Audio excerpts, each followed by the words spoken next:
एक दिन गौतम बुद्ध अपने शिष्यों के साथ एकदम शांत बैठे हुए थे। उन्हें इस प्रकार बैठे हुए देख शिष्य चिंतित हुए कि कहीं वह अस्वस्थ तो नहीं है। एक शिष्य ने उनसे पूछा कि आज वह मौन क्यों बैठे हैं, क्या शिष्यों से कोई गलती हो गई है? इसी बीच एक अन्य शिष्य ने पूछा कि क्या वह अस्वस्थ हैं, पर बुद्ध मौन रहे। तभी कुछ दूर खड़ा व्यक्ति जोर से चिल्लाया, आज मुझे सभा में बैठने की अनुमति क्यों नहीं दी गई है? बुद्ध आंखें बंद करके ध्यान मग्न हो गए।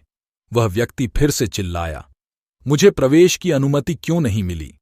इसी बीच एक उदार शिष्य ने उसका पक्ष लेते हुए कहा कि उसे सभा में आने की अनुमति प्रदान की जाए।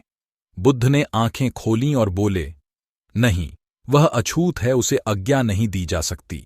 यह सुनकर शिष्यों को बड़ा आश्चर्य हुआ। बुद्ध उनके मन का भाव समझ गए और बोले, हाँ, वह अछूत है।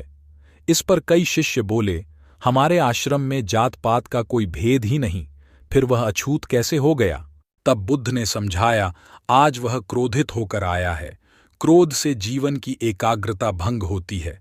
क्रोधी व्यक्ति प्राय मानसिक हिंसा कर बैठता है, इसलिए जब तक वह क्रोध में रहता है तब तक अछूत होता है। इसलिए उसे कुछ समय एकांत में खड़े रहना चाहिए। क्रोधित शिष्य भी बुद्ध की बातें सुन रहा था। पश्चाताप की अग्नि में तपकर वह समझ चुका था कि अहिंसा ही मनुष्य का महान कर्तव्य व परम धर्म है। वह बुद्ध के चरणों में गिर पड़ा और कभी क्रोध न करने का प्रण लिया। शिक्षा।